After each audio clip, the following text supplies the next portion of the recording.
Assalamualaikum warahmatullahi wabarakatuh.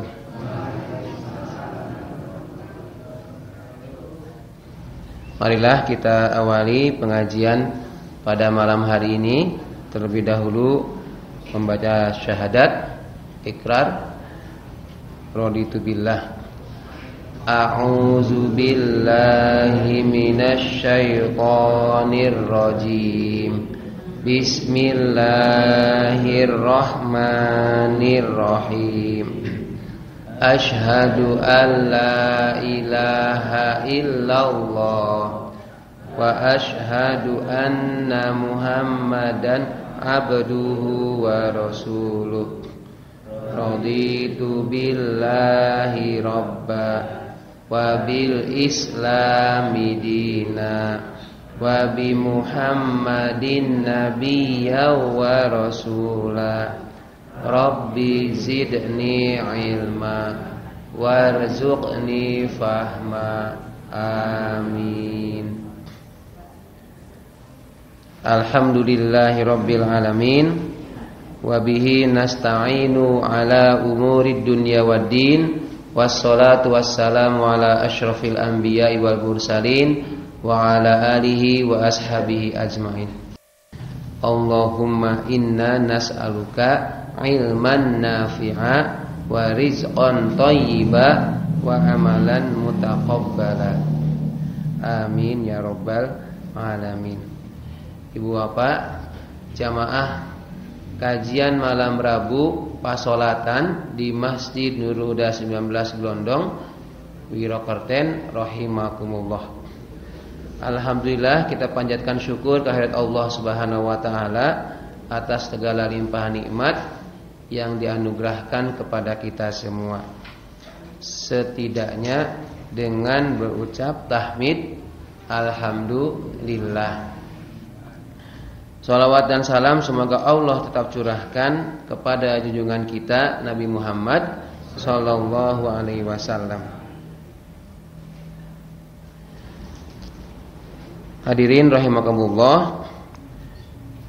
Ini hari Selasa pertama di bulan September tahun 2025. Tanggal 2 September 2025, pertemuan ke-239. Malam hari ini tema yang akan kita angkat yakni tentang sujud yang bukan bagian atau bagian dari sujud sholat. Jadi sujud yang bukan bagian sujud sholat. Judul ini sendiri itu mengambil dari kitab Raudatul Thalibin karangan Imam An-Nawawi. Di sana dijelaskan ada 3 sujud. Ada 3 sujud. Yang pertama, ini di luar sholat ya. Maksudnya di luar dalam gerakan sujudnya ketika sholat. Ya, pertama sujud sahwi, kemudian sujud tilawah, dan yang ketiga sujud syukur. Tiga-tiganya ini yang akan kita bahas. Nah, meskipun sedikit, ini untuk mengingat kembali karena ada kaitannya dengan sholat, terutama sujud sahwi dan sujud tilawah. Sujud sahwi dan sujud tilawah ini bisa dilakukan pada saat sholat, tetapi bukan bagian dari sujud sholat. Ya, bukan bagian sujud sholat. Yang dimaksud dengan sujud sholat itu ya gerakan, misalnya dari berdiri turun sujud. Nah, itu sujudnya sholat. Tapi kalau yang sujud sahwi dan sujud tilawah ini sebenarnya bukan bagian dari sujud sholat, tapi bisa dilakukan ketika sholat. Di hadirinkumullah, sudah beberapa kali itu sujud sahwi, ada yang bertanya, kemudian saya jawab dan kita urai kembali mengenai ketiga sujud ini. Kok diulang-ulang lagi? Nah, kita itu perlu mengingat mengulang-ulang. Namanya ngaji itu ya zikir, majelis taklim, majelis zikri, majelis ilmu, itu apa yang pernah dia sampaikan kita pelajari diulangi lagi. Supaya apa? Supaya semakin mengena. Siapa tahu tadi lupa jadi ingat, yang belum tahu jadi tahu. Ini perkara sholat. Ya, perkara sholat. Memang ini mah bisa jadi loh ya, tidak semua.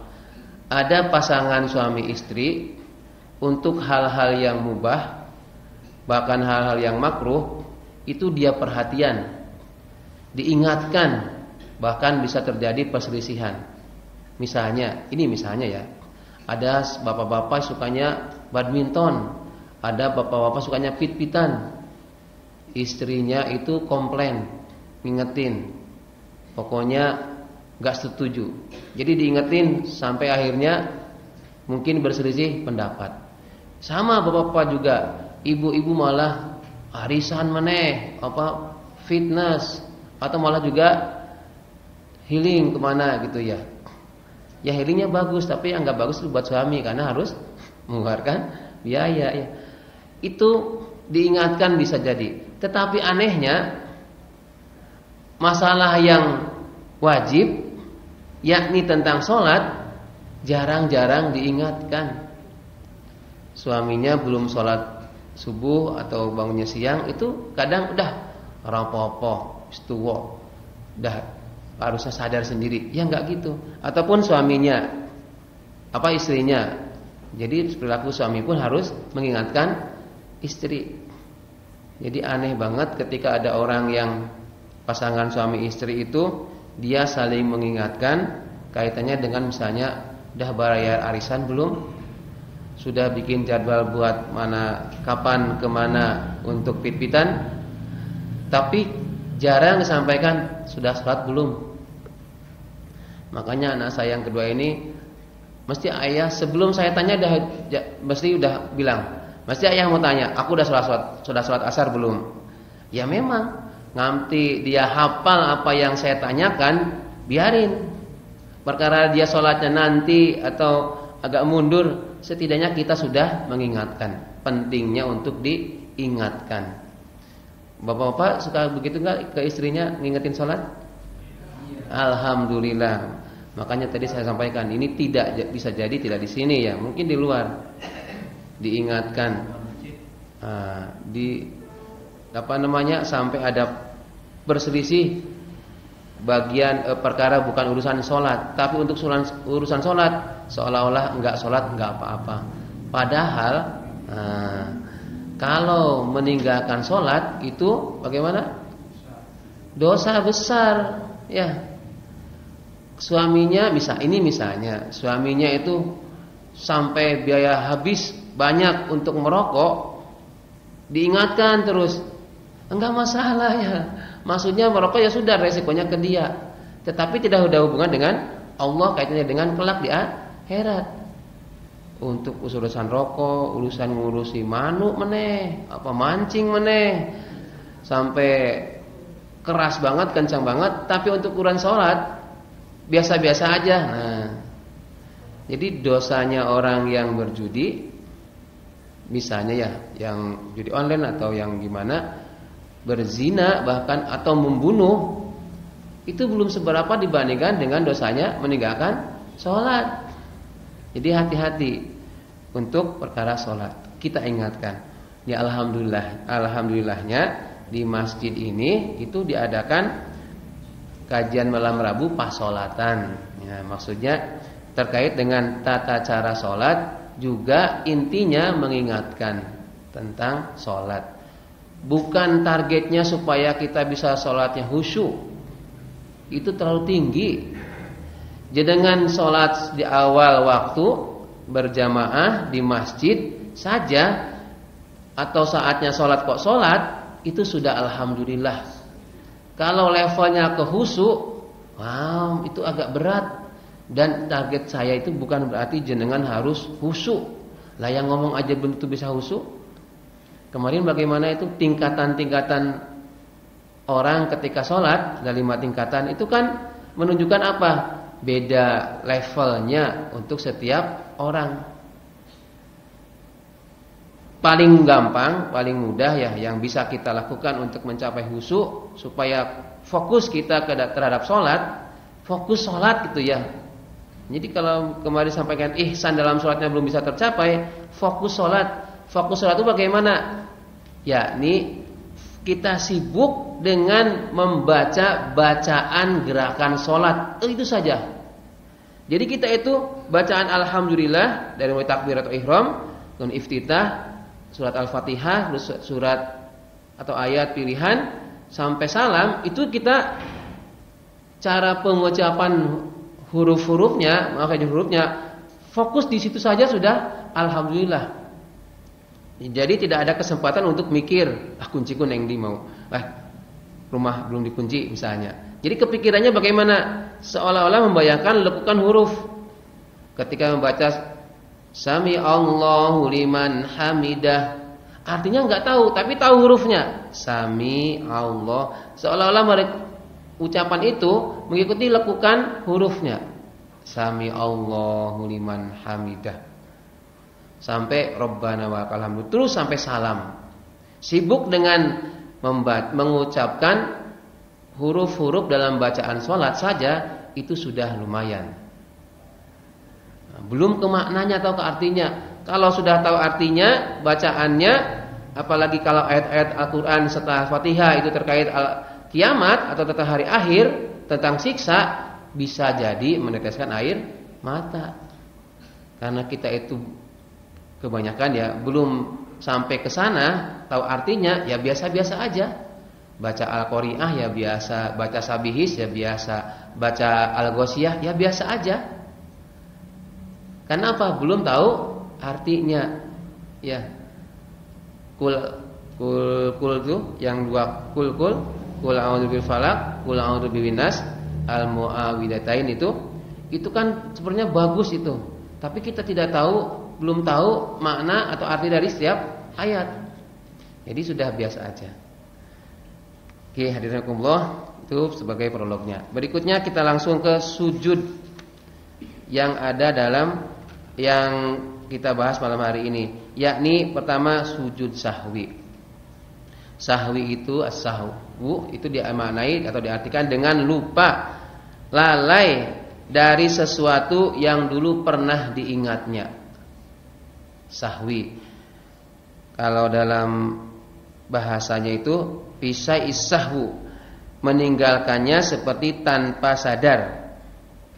Jadi secara istilah sujud sahwi itu sujud yang dilakukan di akhir sholat atau setelah sholat karena kesalahan, baik karena tertinggalnya sesuatu yang diperintahkan maupun karena dikerjakannya sesuatu yang terlarang tanpa disengaja. Ini karena tidak sengaja.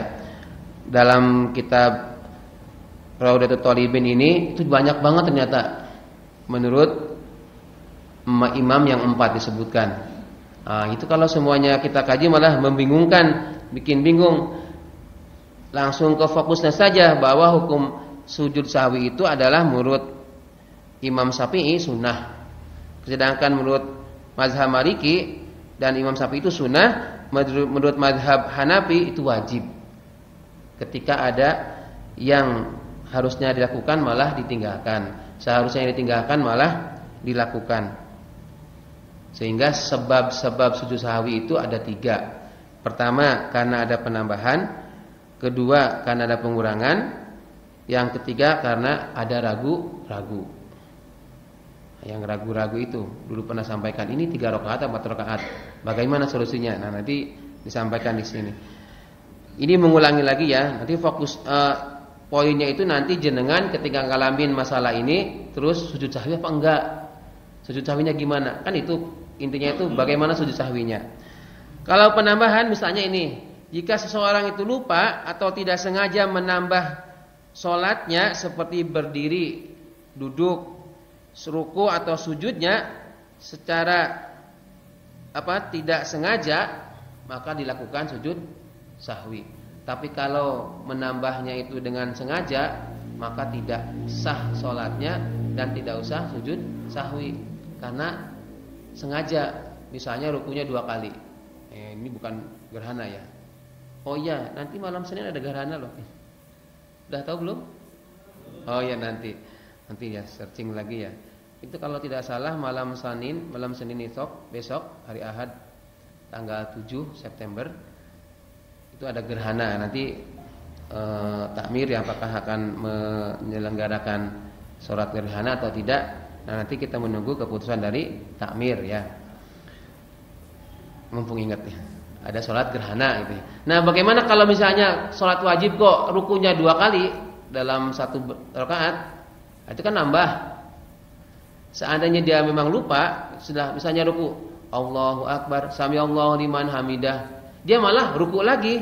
Nah, begitu mau selesai salam, nanti melakukan sujud sahwi. Itu yang sujud sahwinya sebelum salam. Kemudian bagaimana kalau yang pengurangan? Ada yang dikurangi.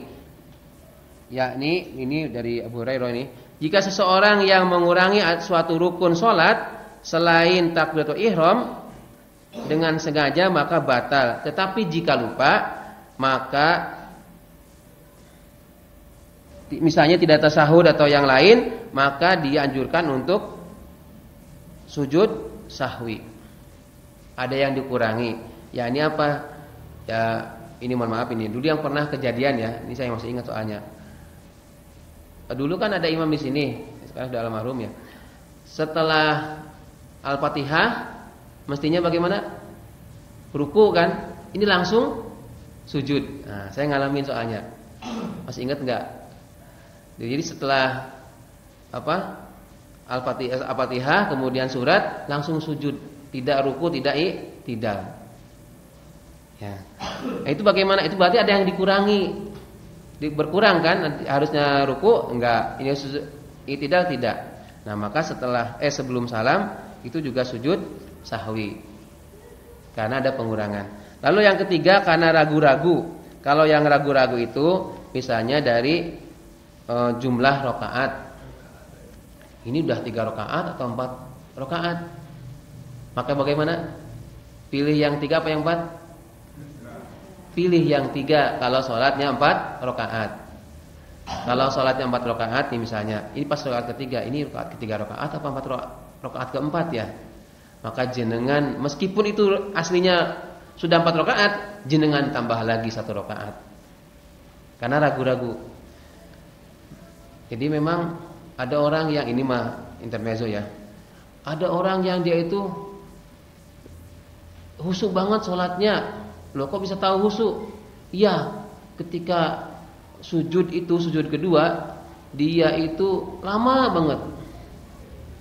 banget sujudnya. Itu menunjukkan dia khusyuk sungguh-sungguh ketika sholat. Ternyata apa? Ternyata ketika ditanya, "Loh, Mas, kamu kok sholatnya sujudnya lama banget?" Aku lagi mikir ngeling-ngeling ya. Iki harap tahiyat apa munggah meneh. Bingung dia. Jadi sujudnya lama itu lagi mikir, diingat-ingat. Ini duduk lagi apa tahiyat ya? Apa berdiri ya? Nah, jadi dikiranya sedang khusyuk padahal dia sedang mikir ya, ngingat-ngingat. Yang namanya orang itu ada masa-masa lupa. Jadi memang jadi imam ini ya. Kadangkala kalau ada masalah, ada banyak pikiran, usahakan tidak jadi imam. Ini sudah beberapa kali saya alami. Ketika saya kok banyak ribet banget, itu jadi imam, kadang sholatnya bertambah rakaat, ya, atau malah kurang rakaatnya. Ya sudah benar beberapa kali di sini. Wah itu kalau di sekolah kan ada istilah supervisi, bikin administrasi itu loh. Itu mempengaruhi kepikiran. Jadi kalau jadi imam repot juga itu. Wah ini sudah rakaat ketiga apa rakaat keempat ya? Bingung. Ya kalau makmumnya konsentrasi semua, kalau makmumnya malah ikut-ikutan nggak konsentrasi, bisa jadi 5 rakaat ya, atau 3 rakaat harusnya 4 rakaat. Yang subhanallah malah belakang, ora krungu ya sudah repot ya. Nah makanya ya yang di belakang imam tuh usahakan yang siap seandainya imam itu ada kurang ya, maksudnya mungkin jumlahnya rakaatnya kurang atau kebelandang ya, kebanyakan rakaatnya. Bisa diingatkan dengan bagaimana caranya? Kalau bapak-bapak mengucapkan subhanallah sewajarnya, rasa bengong subhanallah malah repot nanti yang biasa aja subhanallah sekiranya terdengar oleh imam. Kalau perempuan bagaimana? Apa yang dipukul? Punggung ya, punggung tapak tangan bukan. Ini mau dorok ya. Ini pukul. Tapi kalau imamnya enggak dong, bisanya gini. Akeh nyamuk kopi ya kini buri. Ya, kalau imamnya belum tahu, jadi pukul punggung dari telapak tangan ya. Kalau misalnya ibu-ibunya, wah imamnya kok 2 kali enggak juga, imamnya masih juga subhanallah. Oh subhanallah. Ya ini repotnya kalau imam dengan makmum ilmunya beda ya. Apalagi yang mau misalnya, Mas Imam kirang setunggal, repot ya. Ya, gitu. Ya begitulah kalau ilmunya kurang antara makmum dengan imam ya. Atau imamnya terlalu pinter, makmumnya agak bingung misalnya, imamnya ngajak sujud tilawah. Nanti ini pas tilawah harusnya. Makmumnya nggak tahu. Begitu Al-Fatihah selesai surat kan, harusnya kan ruku, ini langsung sujud. Si makmumnya nggak tahu, baru tahu kalau ada gerakan atau bacaan imam yang salah, baca subhanallah, maka apa? Subhanallah, subhanallah. Padahal imamnya usai membaca ayat As-Sajdah. Jadi tidak tahu, belum nyampe ke sana itu si makmum. Taunya kalau imam salah subhanallah atau tepuk punggung telapak tangan. Belum tahu kalau ada sujud tilawah. Nah, itu pentingnya ngaji ya, supaya connect satu frekuensi ya kalau kata anak muda sekarang. Lalu ada bagaimana tata cara sujud sahwi, itu ada yang sebelum salam dan setelah salam. Kalau yang sebelum salam, jika meninggalkan misalnya dari tasyahud awal. Kemudian jika terjadi keraguan-raguan mengenai jumlah rakaat, itu sebelum salam. Tapi kalau setelah salam sudah diingatkan, misalnya pernah Rasul itu sholatnya asar apa zuhur itu 5 rakaat. Ya, jadi diingatkan, ditanya, dikonfirmasi oleh sahabatnya. Lalu Rasul mengulangi dengan sujud meskipun sudah selesai sholat, hanya sujud 2 rakaat. Adapun mengenai bacaannya yang subhanaman la yanamu wa la yashu, itu memang di kitab Rawdatul Thalibin sendiri disebutkan tidak ditemukan sumber asalnya itu dari mana. Subhana la yanamu wa la yashu. Ya. Bacaan ketika sujud sahwi itu loh. Makanya terus bagaimana dong bacaan apa yang dibaca ketika sujud sahwi? Biasa saja bacaan tasbih seperti hanya sujud. Subhanakallahumma rabbana wa bihamdika Allahumma firli, atau subhanarabbiyal a'la, subhanarabbiyal a'la wa bihamdih. Itu yang bab sujud sahwi. Sekarang bagaimana kalau dengan mengenai sujud sahwi juga, itu ada dalam kitab Al-Um, itu ada qaul jadid, ada qaul qadim ya, yang baru dan yang lama itu juga mengenai sujud sahwi, termasuk yang ada revisiannya. Hadirinullah, berikutnya ada sujud tilawah. Sujud tilawah itu sujud yang dilakukan ketika seseorang membaca atau mendengar ayat-ayat sajdah. Ada yang menyebutkan 13, ada yang menyebutkan 15 ayat. Ya. Kalau yang yang bagaimana kalau pas membaca atau mendengar ayat sajdah tapi tidak sujud? Ya tidak apa-apa. Tadi saya sampaikan ini hukumnya sunnah ya. Tidak pun seandainya tidak sujud tilawah pun tidak apa-apa. Cuma ada kehilangan pahala sunnahnya Rasul mengenai sujud tilawah. Itu banyak loh. Bagaimana kalau pas lagi belajar, terutama surat Al-Alaq, Iqra itu loh Pak, ayat terakhir, kalla la tuti'hu wasjud waqtarib. Sujud itu Dianjurkan untuk sujud. Lalu bagaimana kalau sedang menghafal, kalau sedang belajar? Nah, kalau sedang belajar atau menghafal ayat tersebut tidak usah untuk sujud. Kalaupun mau pertama saja, berikutnya tidak usah. Karena setiap waktu pas ayat terakhir itu ada yang menghafal kalla la tuti.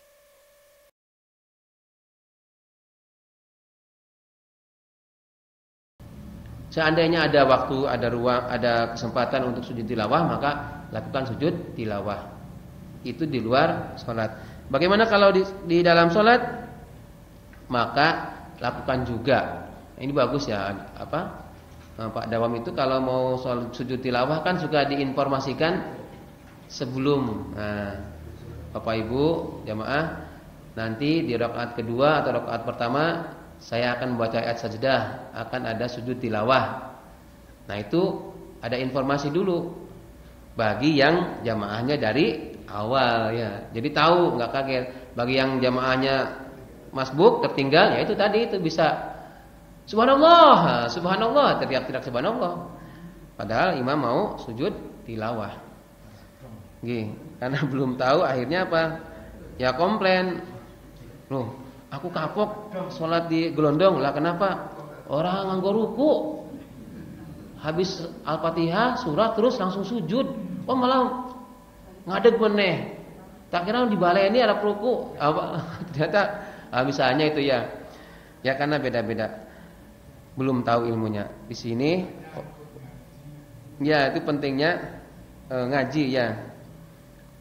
Profesor saja, ini kata kakak saya itu butuh ngaji. Apa yang pernah dia pelajari, sampai ngolotok ibaratnya.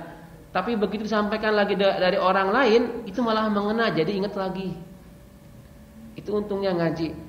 Alah bab iki wis tahu, wis ngerti, wis dong, wis praktek. Tetapi disampaikan oleh orang berbeda dalam momen yang berbeda, itu bisa mengena. Lebih mengena, lebih diterapkan. Kemudian yang terakhir yaitu sujud syukur. Sujud syukur. Pertanyaannya nanti banyak nih sujud syukur.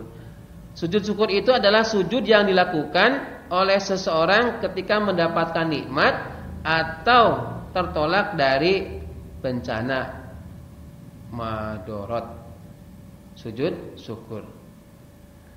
Kejadian kemarin yang ada rumah seseorang dijarah, itu sujud syukur tidak? Itu alhamdulillah di tempat si fulan dijarah sampai jamnya yang harganya 22 miliar. Bayangkan Mbak, Bu, jam tangan harganya sekitar 22 miliar. Iso tuku omah 44. Ayo sa RT 3 ditumbas kabeh gara-gara 1 jam. Tetapi ternyata harga jam itu tidak berharga. Dia lebih berharga mencari flash disk yang harganya paling 100.000. Kenapa? Flash disk tahu Bu, yang buat nyimpan itu di komputer. Karena isinya yang penting. Ini katanya itu. Siapa yang bisa mengembalikan mendapatkan flash disk yang warna putih itu, dia bakal mendapatkan tas yang harganya selevel dengan jam tangan. Tas biasa aja sampai miliaran Bu. Ya terbuat dari apa gitu ya? Mungkin saya nggak bisa tidur itu ya. Harga 22 miliar belum pernah lihat uang 1 miliar itu belum pernah saya. Tapi kalau saya bikin iseng-iseng uang 1.000 ditumpuk itu 1 miliar bukan? Ada uang 1.000 kertas, uang kertas 1.000-an ditumpuk, dilipat, nolnya nempel, lipat lagi, nolnya ada 9 Bu, 1 miliar. Tapi ternyata itu bukan uang 1 miliar, uang 3.000 ya. Kalau disusun memang iya, nolnya ada 9. Sujud syukur itu sangat dianjurkan manakala mendapatkan nikmat atau tertolaknya dari bencana. Dicontohkannya misalnya dikaruniai anak, kemudian selamat dari musibah, sembuh dari sakit, selamat dari kebakaran atau selamat dari tenggelam, selamat dari tabrakan atau kecelakaan, sujud syukur. dapat hadiah, hadiahnya tunjangan 50 juta ya, tapi ora sido ya. Sudah sujud syukur nyata ora sido gitu pun lah. Jenengan pernah mimpi enggak dapat tunjangan 50 juta? Ya nanti jadi kalau mau ya dirubah lagi aturannya. Oke, untuk tata caranya seperti sujud biasa, sujud pada sholat 1 kali sujud. Tapi bedanya sebaiknya keadaan suci tapi tidak harus ya. Menghadap kiblat lalu memulai dengan takbir Allahu Akbar lalu sujud. Ada beberapa kan atraksi atau sujud syukur di lapangan bola misalnya. Ya boleh-boleh aja, tapi kalau niatnya memang untuk sujud syukur, bukan untuk riya atau pamer ya. Biar dianggap Islami atau padahal biasa-biasa aja. Ya kalau mau sujud syukur silahkan. Ini ada pertanyaan ini. Bagaimana dengan orang yang suka sujud sebelum bangkit keluar dari sholatnya setelah zikir sholat? Suka melihat enggak? Jadi kalau sudah selesai sholat nih, doa. Kemudian sebelum dia itu bangun, setelah selesai berdoa zikir itu mau meninggalkan masjid, itu suka sujud dulu. Suka melihat enggak? Nah, mungkin satu atau 2 kali melihat. Itu bagaimana? Ya enggak apa-apa, mungkin dia mengamalkan sujud syukur karena mungkin dapat rumah baru atau dapat pekerjaan baru dan lain-lain. Cuma diungkapkannya ketika setelah zikir atau setelah wiridan sholat. Oke. Pun. Nah, ini saya monolog terus capek ini. Sekarang silakan bertanya dan nanti dijawab masing-masing ya. Silakan. Ada yang bertanya apa? Dari sisi kanan, sisi kanan saya, sisi selatan. Pak Sukir, badai tanglet betul. Lewat. Pak Yanto nggak ada aman ya. Biasanya Pak Yanto itu pertanyaannya itu lucu ya. Tapi memang boleh bertanya, bang, pertanyaan itu gratis ya. Yang ibu-ibu depan saya. Oke. Apakah berapa rakaat untuk sujud syukur? Nah, ini bagus pertanyaannya. Mirip seperti ketika saya menguji guru baru di Muhammadiyah sana. Berapa rakaat sholat jenazah? Pede banget. 4 rakaat. Yakin 4 rakaat? Iya, sip. Saya nggak mau tanya ulang karena kalau saya konfirmasi malah dia kacau dan malu kan. Nah, terus setelah itu kan baru ada penjelasan mengenai sholat jenazah. Nah, yang 4 itu adalah 4 kali takbir, bukan 4 rakaat. Sama pertanyaan berapa rakaat sujud syukur? Maka dijawab dulu, sujud syukur itu tidak ada rakaatnya. Kenapa kok tidak disebut rakaat? Bapak Ibu, yang dimaksud dengan rakaatan itu dari kata ruku. Saat mengalami satu ruku, makanya ketika salat berjamaah, makmumnya masbuk, makmum yang ketinggalan, lalu bisa mendapati imam bersama imam ruku, meskipun dia tidak baca Al-Fatihah, dia mendapatkan 1 rakaat. Ning ojo dibiasake. Apa meneh hafal misalnya, Isya itu atau subuhan sama Pak Mas Widi ya. Ada Mas Widi enggak? Mas Widi. Wah, Mas Widi agak lama. Kira-kira wis rampung baru tekan masjid. Nah, jangan, ya itu niatnya sudah enggak benar. Jadi kalau dijawab sujud syukur itu berapa rakaat? Jawabannya tidak ada rakaat, melainkan 1 kali sujud. Ya. Allahu Akbar boleh diangkat tangannya langsung sujud, usahakan menghadap kiblat. Mau bingung saya tidak tahu kiblat, ya sudah sujud aja. Sujud, nah, kemudian baca subhanallah atau ungkapkan rasa syukurnya lewat bahasa yang dipahami, bukan bacaan ayat Al-Qur'an ya. Alhamdulillah di dalam sujudnya itu alhamdulillah engkau berikan karuniai anak, karuniai mantu, karuniai apa gitu ya. Alhamdulillah. Sujud syukurnya. Oke. Jadi 1 rakaat tadi ya, 1 rakaat itu dimulai dari dihitung dari rakaatan. Ruku ya, yang begini itu. Rakaat 1 rakaat. Makanya tidak ada rakaat untuk syukur. Pertanyaan lagi nih. Bagaimana dengan syukrul wudu? Ada Bapak Ibu paham maksudnya syukrul wudu? Nah, itu terkait dengan sholat sunnah. Jadi bukan sujud. Jadi Bapak Ibu seandainya ada waktunya, ada keinginan setelah wudu, kemudian sholat 2 rakaat, syukrul wudu, itu boleh tidak? Boleh. Yang jenengan leluasa pengen itikaf, pengen di masjid ya, datangnya lebih awal, habis wudu baca doa, kemudian ke sini sujud sholat syukrul wudu dulu, kemudian tahiyatul masjid boleh, atau tahiyatul masjid dulu baru syukrul wudu juga boleh. Kemudian zikir wirid, ada adzan, selesai adzan qobliyah, itu silahkan. Ini bagi yang ada peluang waktunya.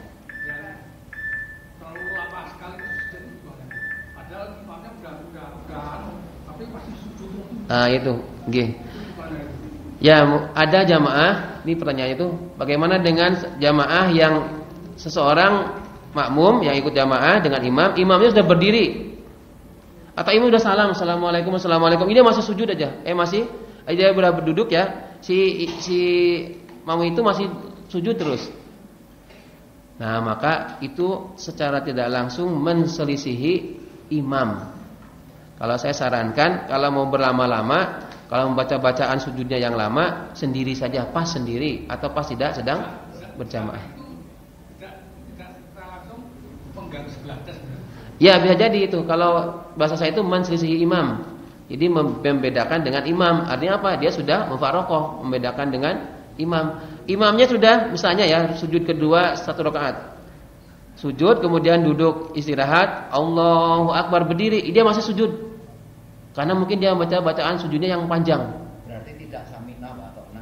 Itu tidak samina wa ta'na. Dia pengen sujudnya lama lah. Saya tuh banyak dosanya, pengen sungguh-sungguh sujudnya. Iya boleh, tapi kamu itu seposisi makmum, maka ikuti imam. Dijadikan imam itu untuk diikuti. Oke. Kalau mau sujudnya lama itu pas sholat sunnah, pas sholat tahajud, atau sholat ba'diyah juga terserah. Mau sampai Pak siapa ini, Pak Sugeng matiin lampu, jenengan masih sujud ya silahkan ya.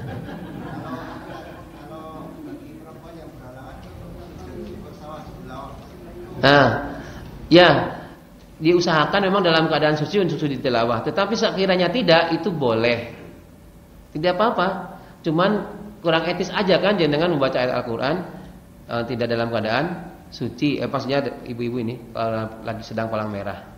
Maka apa ya sudah, tidak pun tidak apa-apa.